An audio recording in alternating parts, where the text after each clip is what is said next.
El día de hoy vamos a hablar de la empresa Nestlé, la que probablemente sea la peor empresa del mundo, o por lo menos la peor multinacional o la peor empresa mundialmente conocida.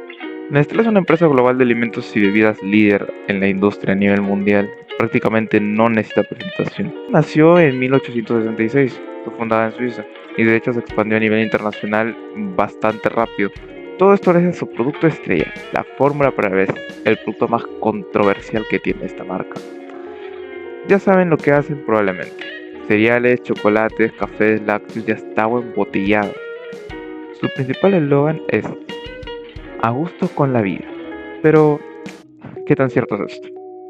Esta empresa va a ser nuestro perfecto conejillo de indias y ejemplo de lo que es capaz el capitalismo e industrialismo desmedido, sin límites o ética, y lo que puede llegar a causar en gran escala en diversas sociedades de dos mundos totalmente distintos como vendría a ser el primer mundo y los países subdesarrollados. Y se nos va a demostrar cómo las empresas son capaces de manejar colectivos si son lo suficientemente poderosas.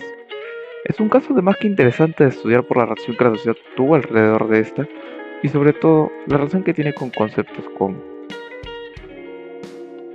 centro y periferia es nuestro concepto más importante y lo voy a explicar desde ahora para que todos estemos en la misma página a la hora de hablar sobre este caso. Este concepto sale del libro El capitalismo histórico de Immanuel Wallerstein. Este utiliza la noción de centros y periferias para analizar desigualdades y jerarquías en el sistema mundial capitalista. Los centros suelen ser las áreas más desarrolladas y poderosas económicamente, mientras que las periferias van a ser las áreas menos desarrolladas, países de tercer mundo y subdesarrollados, independientemente económicamente de los centros. Un ejemplo de esto podría ser los países conquistados y los conquistadores, los cuales en su mayoría han desarrollado hasta llegar al primer mundo, o por lo menos segundo, en el peor de los casos. Luego usaremos conceptos de industrialización, desencantamiento, seguridad y riesgos, desigualdad, políticas públicas, justicia social y relaciones de producción. Pero vamos por orden. Los primeros años de la empresa Nestlé están estrechamente relacionados con el concepto de industrialismo, ya que su fundación y desarrollo se produjeron durante el auge de la revolución industrial en Europa. Como ya saben, la revolución industrial empezó de la mano con el capitalismo, apoyándose unos con otros, y fueron básicamente, en resumidas cuentas, el reemplazo de la mano del artesano por las nuevas tecnologías. Fue un impulso genial para la tecnología y sobre todo para las empresas y capitalismo. Pero la introducción de la leche en polvo de Nestlé fue el mejor ejemplo temprano de cómo la tecnología y la industrialización podían transformar la producción de alimentos. La empresa fue pionera en adoptar enfoques industriales para fabricar y comercializar los productos a gran escala, sobre todo aprovechando la gran ola creciente de la infraestructura industrial de la época. Además, Nestlé también se benefició del desarrollo de nuevas tecnologías de procesamiento y envasado, lo que le permitió aumentar su eficiencia y expandir su producción. Esto incluyó el uso de maquinaria especializada y técnicas de conservación, como el proceso de secado por aspersión para producir leche en polvo, el cual era mucho más rápido y fácil de hacer que el clásico inventado en primer lugar por el creador original de la fórmula. En conclusión, su éxito inicial se basa en la adopción de métodos industriales para fabricar y distribuir sus productos de manera eficiente, siendo un gran ejemplo de los primeros pasos del industrialismo. Lamentablemente, esta empresa ha sido la que peor ha manejado el industrialismo a lo largo de los años, y lo vamos a ver un poco más adelante. A medida que Nestlé crecía, su modelo de negocio también comenzó a revelar patrones relacionados con el concepto de centro y periferia que expliqué anteriormente. La empresa estableció plantas de producción en países en desarrollo o subdesarrollados, aprovechando su mano de obra barata y las regulaciones más laxas. El mejor ejemplo de esto es el caso del cacao en África, donde se han documentado cientos de denuncias de trabajo infantil en las plantaciones de cacao, algunas de las cuales suministran materias primas a Nestlé y que de hecho muy poca gente está interesada en hacer algo. Y como podemos ver, para la periferia Nestlé puede considerarse hasta incluso una oportunidad de trabajo, pero obviamente las condiciones y viéndolo desde el centro es simplemente explotación. También hay otra forma de verlo y es que a la gente literalmente no le importa. Y no es de extrañar, Nestlé se ha tomado el trabajo de ocultar lo más posible todos estos casos y simplemente evitar que salgan a la luz de X o Y forma. Pero podemos apreciar cómo son dos caras de la misma moneda. Simplemente que una siempre está oculta para el otro lado y viceversa. El desencantamiento, según Anthony Giddens en su libro Las consecuencias de la modernidad, es aquella pérdida de los valores, tradiciones, costumbres, incluso creencias religiosas en la sociedad moderna. ¿Y qué tiene que esto ver con Nestlé? Bueno, para empezar, Nestlé creo que ha sido de las empresas, bueno, probablemente es la empresa que más ha enfrentado las críticas relacionadas con el desencantamiento en la sociedad moderna. Y no es para menos, no tienen ningún tipo de valor o moralidad a la hora de hacer campañas de marketing o de promover productos. Sus alimentos en su mayoría son alimentos ultra procesados y muy poco saludables, los cuales conllevan a problemas de salud como obesidad y enfermedades crónicas. El mejor ejemplo de esto es su marketing agresivo de fórmulas infantiles en países subdesarrollados y en vía de desarrollo. El peor caso que tienen es que en África o en algunas zonas pobres de Asia llevaban sus fórmulas totalmente gratis para dárselo a las madres durante por lo menos unos 3 a 6 meses. Esto lo hacían con el objetivo de que se lo den a los niños pensando que era mejor que la leche materna, cuando solamente era básicamente azúcar para ellos. Y con el tiempo las madres perdían la habilidad de lactar. Esto era un grave problema porque al no poder dar leche solo podían comprar más fórmula. Y aparte las pocas madres que podían dar leche, sus bebés ya estaban tan acostumbrados y tan pegados al sabor de la fórmula que simplemente la rechazaban.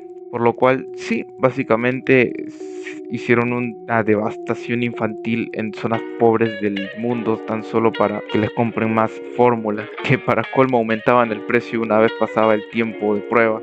Esto nos lleva a otro concepto, la seguridad y riesgos, también de guías de consecuencias de la modernidad. Nestlé, por todo lo que he contado anteriormente, se ha enfrentado a controversias, obviamente, por relación a la seguridad y sus riesgos asociados a sus productos.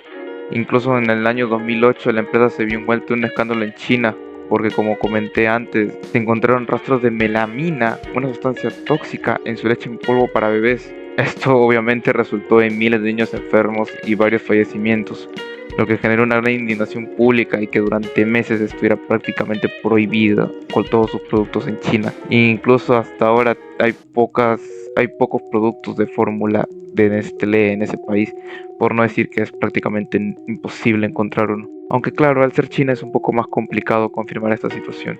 Cabe resaltar que la seguridad y riesgos de los que habla Giddens ha traído consigo una mayor conciencia y gestión del riesgo en diversas áreas en realidad.